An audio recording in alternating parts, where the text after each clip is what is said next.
You are listening to the Shopify Solutions Podcast, a podcast for Shopify store owners that brings you concrete examples on how to build and grow your e-commerce business. My name is Scott Austin, and I have an e-commerce agency named Jade Puma. In this podcast, I'll share my e-commerce insights and best practices with you.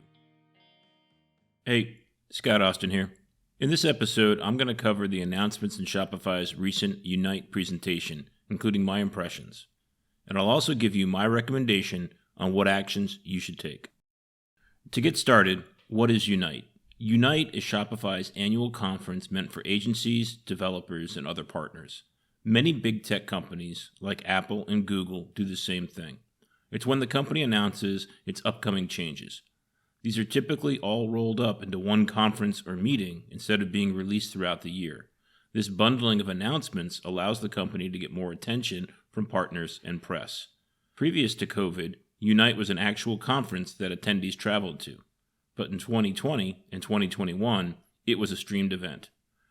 This year's online event was very professionally done and highly scripted. Overall, the production quality was very high and continues to make me think that Shopify takes product development very seriously. Now, before I dig into this year's announcements, I want to give store owners my advice on how to respond to these upcoming changes. And quite simply, I recommend that store owners do not change their plans for 2021. You see, some of the big changes will be rolling out in August. And August is when most stores should start implementing their plans for holiday. Those plans will be much easier to implement if you rely on your knowledge and experience of the existing Shopify platform and ecosystem. Trying to factor in new technologies that no one has experience with yet will only increase complexity and risk.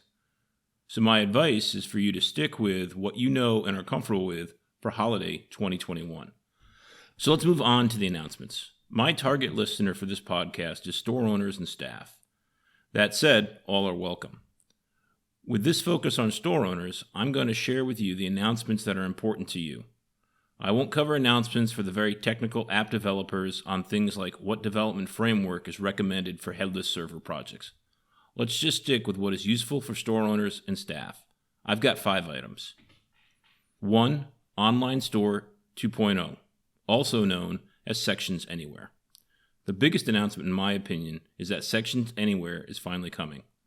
Shopify announced this feature over 2 years ago, and we've all been waiting patiently for it. It now has a new name, Online Store 2.0. 2.0 will be a different way for themes and apps to interact.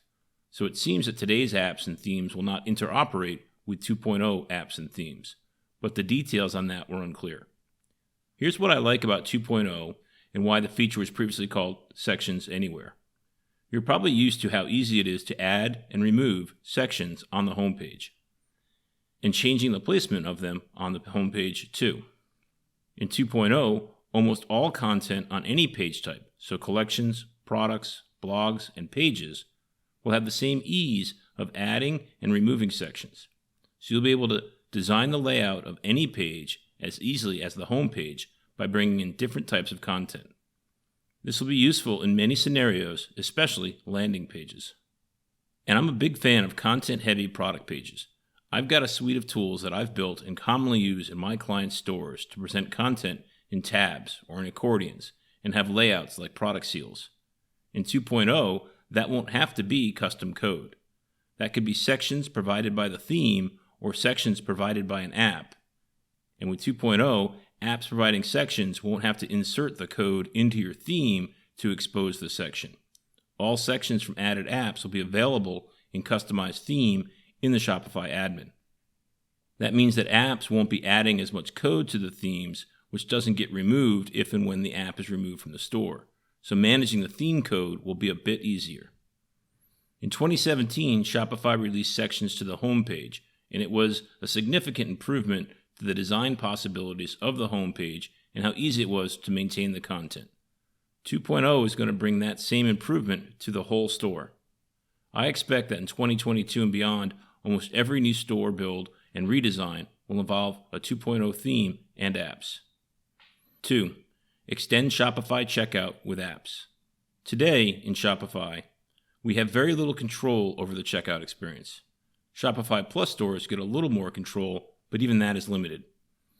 Well, that is changing as Shopify will now be allowing apps in the checkout and post-checkout experience.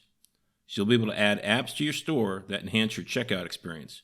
A couple of examples of how this could be used include A cross-sell app that makes recommendations after the customer has checked out. That way, it won't affect your conversion.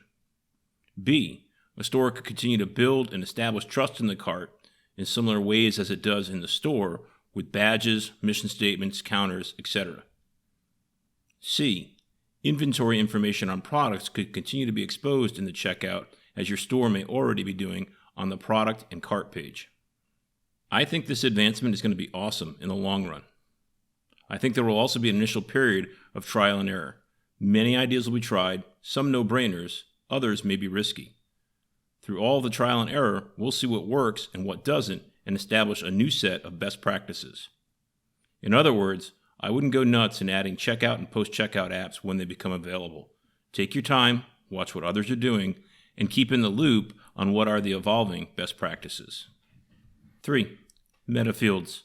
I love meta fields and use them in almost every store I build. In fact, I've mentioned meta fields in at least 5 different podcast episodes. I use them to add semi-structured content to the store experience. I use them in all different content types: collections, products, blogs, and pages. Now, I wouldn't be surprised if you have not heard of meta fields, and that's because they're not exposed in the Shopify admin. So you would never come across them while browsing through the admin. For those that have not heard of meta fields before, here's an explanation. Meta fields are extra pieces of data that developers and apps can create and access. Meta fields can be attached to different Shopify data objects, including collections, products, variants, customers, orders, pages, blogs, articles, and shop.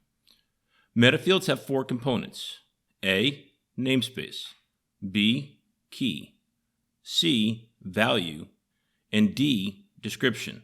The description is optional. The namespace and the key work together and allow us to organize our meta fields. Think of a room of file cabinets. The namespace is the file cabinet, while the key is the drawer. Using the two together would allow us to quickly find the right drawer in a room full of file cabinets. So if an app is creating some meta fields, it can create all of those meta fields under a common namespace to keep things more organized. Hopefully that helps you wrap your head around the concept of meta fields.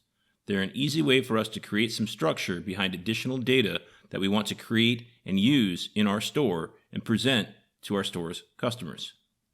Here's a simple illustration of a use of meta fields. For the product title, we usually want a long, descriptive title. This appears on the product page and is good for SEO and user context. The title could be something like Acme Corp widget in blue plastic for use in food preparation. But that same descriptive title on a collection page becomes very crowded and confusing, especially if every other product also has a descriptive title. So for collection pages, we can create a short title meta field. It may say blue plastic widget. So we have the title for use on the product page and the short title for use on the collection page. So what Shopify announced is that they will be adding built-in support for meta fields to the Shopify admin. So you'll be able to create, edit, and use meta fields within the Shopify admin. This should make meta fields more commonly used in stores. That will result in richer content and experiences in Shopify stores. 4. Rev share. The rev share changes do not affect store owners. They are for theme and app developers. But it's worth mentioning here as I see it as an example of how serious Shopify is about continuing to build out an ecosystem of partners that extend and deepen the Shopify platform. The rev share changes that were announced are that the rev share to Shopify is going down from 30% to 20%, so more money in the developers' pockets. And there's no rev share if the developer's revenue is below $1 million a year. I'm impressed with that counterintuitive thinking. By not taking rev share from small developers, Shopify is giving them more opportunity to grow. Imagine if our governments did that. No taxes on companies with revenues under $1 million. That's a way to support small business. 5. GitHub integration. This last one is a bit more techy, but worth mentioning here as it could be used in interesting ways. Shopify will be releasing an integration with GitHub. Well, if you're asking what is GitHub, here's a brief explanation. GitHub allows multiple developers on a software project to work on the code individually. GitHub allows the team to bring all the different changes from different developers and create the single code base that gets used. Well, most stores aren't using GitHub to build and customize their theme. In fact, I expect most Shopify partners don't use GitHub to build their theme customizations either. I don't. But I do use GitHub in the opposite way, which is why this new GitHub feature interests me. You see, I use GitHub to track all of the changes made to a theme by me, the store staff, other Shopify partners, and even Shopify apps. All of these parties are creating and editing the theme code in the Shopify admin. I just save versions or snapshots of the theme to GitHub. That way I can easily see what changes were done, when, and from that I can usually figure out by whom. For example, before I add an app to a store, I save a snapshot to GitHub. For example, before I add an app to a store, I save a snapshot of the theme code to GitHub. I get a second snapshot afterwards. GitHub can then easily show me every line of code added or edited by the app. With Shopify adding the integration straight into the Shopify admin, I'm hoping more stores will track changes to their code this way. Okay, that's the top 5 announcements from this year's Shopify Unite. These are some substantial improvements and will have a noticeable impact on store operations down the road. That said, I want to reiterate my advice to you. Do not change your plans for 2021 and this holiday. The Shopify improvements still contain a lot of unknowns and are coming too late in the year to factor in for this holiday.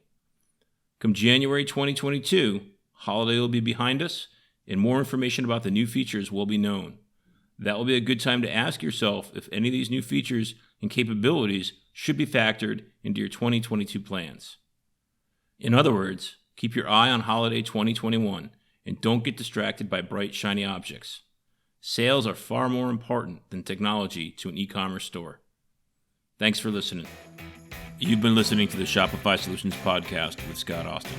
This podcast is brought to you by Jade Puma, a full-service agency focused on Shopify. If you like what you heard, please leave a review and subscribe on iTunes or wherever you get your podcast. If you have a question or a comment, please send an email to scott@jadepuma.com.